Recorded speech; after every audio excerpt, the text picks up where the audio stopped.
Please excuse my language today, but July কারো বাপের না। সর্বদলীয় আমজনতার জুলাই কোনো দলীয় সম্পত্তি না। কোনো রাজনৈতিক দল এককভাবে জুলাই ঘোষণাপত্র পাঠ করার অধিকার রাখে না। সারা বাংলাদেশের মানুষ 18 জুলাই দেখেছে গাট্টি বস্তা বেঁধে পাবলিক বিশ্ববিদ্যালয়ের আপনারা ক্যাম্পাস ছাড়া মানুষ, আর আমরা স্যার একটা মারলে 4টা আসে সেই আন্দোলন করে ফ্যাসিস্ট নামানোর মানুষ।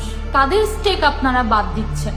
এই জুলাই অভ্যুত্থান শহীদ, আহত, প্রাইভেট, মাদ্রাসা, স্কুল, কলেজ, হেফাজত, সাংবাদিক, শ্রমিক শ্রেণী, সেনা অফিসার থেকে শুরু করে সবার এই ঘোষণাপত্র এককভাবে কোনো দল নিজেদের মতো করে পাঠ করতে চাইলে ওই সকল মানুষকে অবমাননা করা হবে যারা নিঃস্বার্থভাবে রাজপথে নেমেছিল।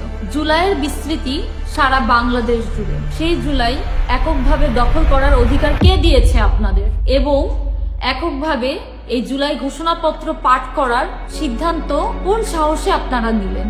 জুলাই ঘোষণাপত্র আসবে সরকারের মাধ্যমে রাষ্ট্রীয়ভাবে, এবং জুলাই ঘোষণাপত্র থাকতে হবে সংবিধানের মধ্যে সমগ্র বাংলাদেশকে নিয়ে। সুতরাং জুলাই চেতনাকে বিক্রি করে রাজনৈতিক ফায়দা হাসিল বন্ধ করুন। এসব সুবিধা অর্জনের জন্য জুলাইয়ের প্রতি মানুষের অনীহা সৃষ্টি এবং জুলাইকে প্রশ্নবিদ্ধ করা থেকে আপনারা বিরত থাকুন।